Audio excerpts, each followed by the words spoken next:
घरच्या घरी अगदी परफेक्ट अशी मार्केट स्टाईल शेगाव कचोरी घरी कशी बनवायचं ते आज आपण बघणार आहोत. आणि त्याचसोबत खाल्ली जाणारी अगदी चटपटीत चवीची अगदी छान अशी हिरवीगार चटणी कशी बनवायचं ते देखील आपण या व्हिडिओमध्ये बघणार आहोत. तर सर्वप्रथम आपण कचोरी बनवण्यासाठी लागणारं जे पारी बनवण्यासाठी लागणारं पीठ कणिक असतं ते आपण मळून घेणार आहोत. त्याकरिता इथे 2 वाटी मी मैदा हा यामध्ये घेतला आहे एका भांड्यामध्ये. त्यानंतर मैद्यामध्ये काय करायचं आपल्याला चवीनुसार मीठ आणि 1 ते 1.5 चमचा तेल घालून आता याला व्यवस्थित मिक्स करून घ्यायचं आहे. जेवढं परफेक्ट आपण पिठाला मोहन लावून घेऊ ना तेवढीच परफेक्ट अगदी छान खुसखुशीत अगदी चविष्ट अशी आपली कचोरी ही तयार होते. म्हणून एक टीप लक्षात ठेवा, ज्या वेळेस आपण कचोरी बनवणार आहोत त्यावेळेस तेलाचं मोहन अगदी योग्य पद्धतीत लागलं पाहिजे. तर मैद्याच्या एक एक कणाला आपलं व्यवस्थित तेल हे चोळून झालं आहे. त्यानंतर काय करायचं, अगदी थोडं थोडं पाणी घालत आपल्याला आता एक कणिक मळून घ्यायचं आहे.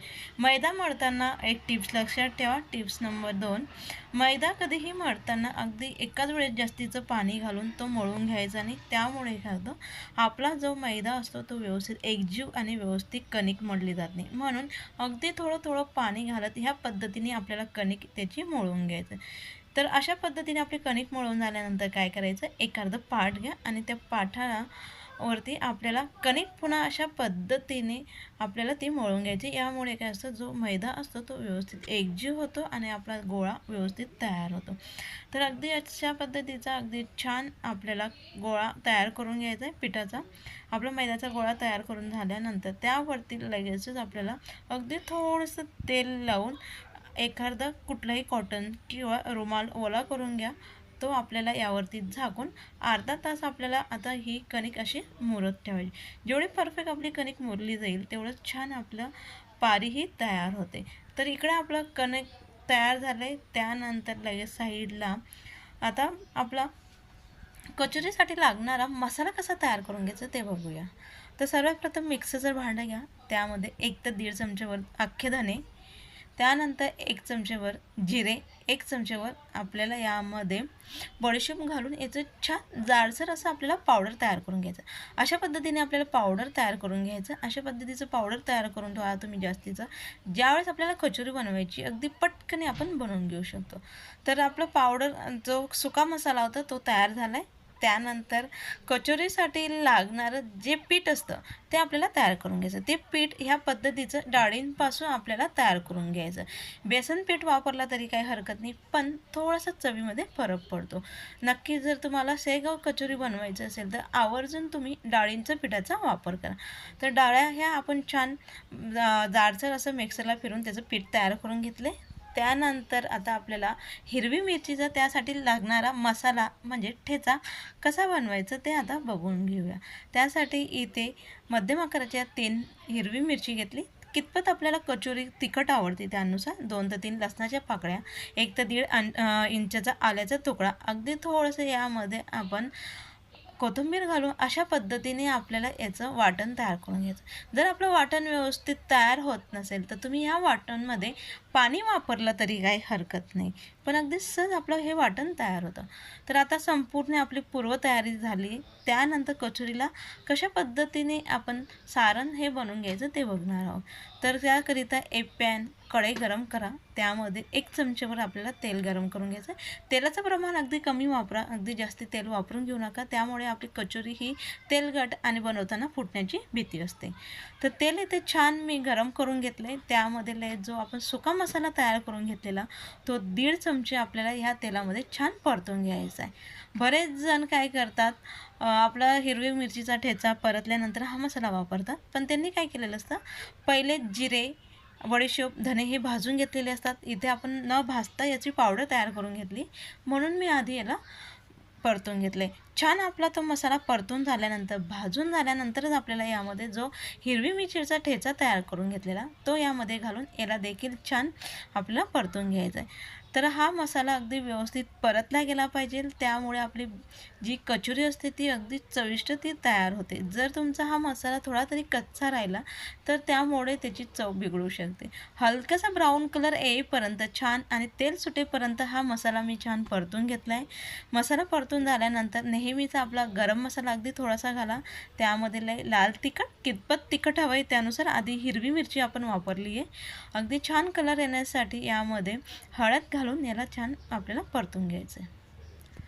तर याला देखील आपल्याला छान याचा त्या कच्चापणा जाईपर्यंत आपल्याला परतून घ्यायचा आहे. काही सेकंदांपर्यंत आपण हा मसाला आता परतून घेतला आहे. त्यामध्ये लगेच छान चटपटीत चव येण्यासाठी निंबूचा रस नसेल तर आमचूर पावडर वापरलं ना तरी काही हरकत नाही. तर निंबूचा रस घातल्यानंतर लगेच यामध्ये आपल्याला कपभर पाणी आता टाकून घ्यायचं. जे मिक्सरचं भांडं आपलं ठेच्याचं भरलेलं होतं तेच मध्ये मी पाणी घालून त्याला व्यवस्थित धुवून यामध्ये ते पाणी वापरून घेतलं आहे. तर अर्धा कप किंवा 1 कपभर पाणी घालून त्याला छान व्यवस्थित मिक्स करून घ्या. चवीनुसार मीठ घालून घ्या. मीठ घातल्यानंतर पुन्हा आणखी याला व्यवस्थित मिक्स करा. आता आपल्याला काय करायचं आहे, ह्या पाण्याला हलकीशी आपल्याला उकळी येऊ द्यायची. गार पाण्यामध्ये आपल्याला पीठ घालायचं नाही. पाण्याला छान उकळी येऊ द्या आणि त्यानंतर जे डाळींचं आपण पीठ तयार करून घेतलेलं ते पीठ यामध्ये घालून याला व्यवस्थित आपल्याला आता शिजवून घ्यायचं आहे. तर व्यवस्थित एकजीव करून घेऊया. आता आपल्याला हे पीठ थोडंसं सैलसर ओलं वाटतं आहे, पण आता आपल्याला काय करायचं आहे, ह्या पिठाचा छान गोळा होईपर्यंत आपल्याला आता याला शिजवून घ्यायचं आहे. जसं पीठ शिजत जातं अगदीच याचा गोळा हा तयार व्हायला सुरुवात होतं. संपूर्ण मसाल्यामध्ये व्यवस्थित आपल्याला हा जे काय आपण पीठ घातले ते व्यवस्थित मिक्स करून घ्यायचे. नक्की तुम्ही ह्या पद्धतीने ही शेगाव कचोरी करून बघा. अगदी सर्वजण आवडून खातील एवढीच चविष्ट अगदी परफेक्ट मार्केट स्टाईल आपली ही कचोरी तयार होते. तर मंद आचेवरती 1 ते 1.5 मिनिटभर मी तो मसाला छान परतून घेतला आहे. संपूर्ण प्रोसेस आपल्याला काय करायचं आहे, मंद आचेवरती करायचं आहे. तर याला व्यवस्थित मिक्स करून घेतले. छान या पद्धतीचा गोळा होईपर्यंत म्हणजे सारण हलकासा गोळा होईपर्यंत आपल्याला याला शिजून घ्यायचं आहे. त्यानंतर सारण आता बंद करून घेऊया गॅस. तर आता आपलं सारण परफेक्ट तयार झालं आहे. त्यासोबत खाल्ली जाणारी कचोरीसोबत खाल्ली जाणारी चटपटीत चटणी कशी बनवायचं त्यासाठी लागणारं साहित्य बघून घ्या. इथे मी पुदिना घेतला आहे, बारीक चिरलेली कोथिंबीर, हिरवी मिरची गरजेनुसार, 1 ते 1.5 इंचचा आल्याचा तुकडा, 2 लसणाच्या पाकळ्या आणि इथे कच्चे शेंगदाणे घेतले. शेंगदाणे आपण भाजून वापरले तरी काही हरकत नाही, आपल्या आवडीनुसार आपण वापरून घेऊ शकतो. शेंगदाण्याच्या जागेवरती डाळ्या देखील आपण वापरल्या तरी काही हरकत नाही. आणि अगदी छान चव येण्यासाठी थोडंसं निंबू आपण यामध्ये टाकणार आहोत. आता काय करायचं, हे संपूर्ण जे आपण घेतलेलं साहित्य ते एका मिक्सरच्या भांड्यामध्ये काढून घेऊया.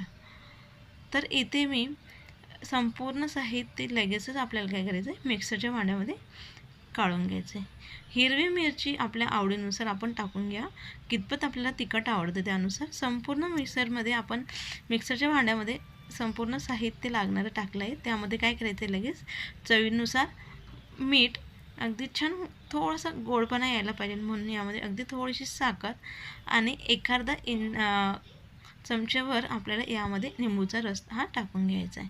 तर त्यानंतर आपल्याला चटणी किती सैलसर पातळ हवी त्यानुसार यामध्ये पाणी घाला आणि मिक्सरवरती छान याला ग्राइंड करून घ्या.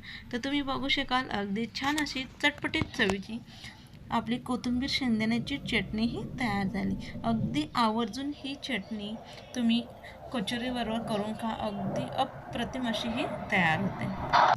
अजिबात कलर वगैरे न बदलता अगदी चविष्ट अगदी परफेक्ट अशी आपली चटणी ही तयार झाली.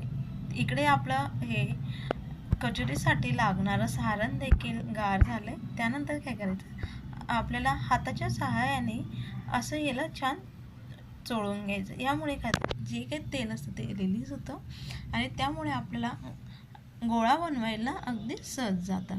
आता तुम्हाला कचोरीचं प्रमाण म्हणजे आकार लहान मोठा कसा हवा आहे त्यानुसार आपण सारणचा गोळा हा बनवून घ्यायचा. इथे मी मध्यम आकाराची कचोरी ही बनवून घेत आहे म्हणून इथे मी अगदी छोटेसे असे गोळे तयार करून घेतले. त्यानंतर आपलं कणिक मळून देखील अर्धा ते पाऊण तास झाला आहे, त्यामुळे ती अगदी परफेक्ट अशी आपली तयार झाली. लगेच यामध्ये अशा पद्धतीने पुरीसाठी जेवढा आपण गोळा घेतो मध्यम आकाराचा पिठाचा गोळा आपण घ्यायचा आणि त्याला व्यवस्थित चोळून घ्यायचं आणि लगेच काय करायचं, आपल्याला याची पारी तयार करून घ्यायची. जसं आपण पुरणपोळी बनवण्यासाठी पारी तयार करून घेतो ना, अगदी तशीच आपल्याला यासाठी देखील पारी तळून घ्यायची. तर पारी तयार करून झाल्यानंतर लगेच सारण हे आतमध्ये भरून घ्या आणि हळूवार आता आपल्याला याला व्यवस्थित बंद करून घ्यायचं आहे.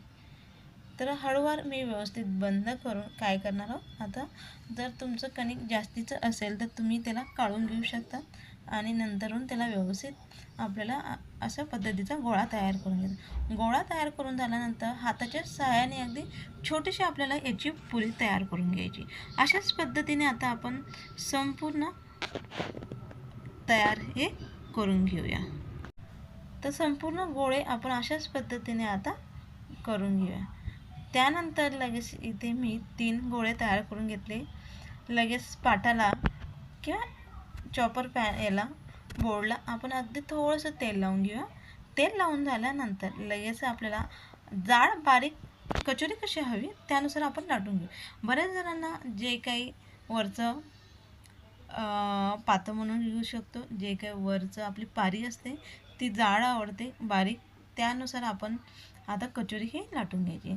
तर मी आता अगदी जास्ती जाडही नाही आणि अगदी जास्ती बारीकही नाही, ह्या पद्धतीने कचोरी ही लाटून घेतली.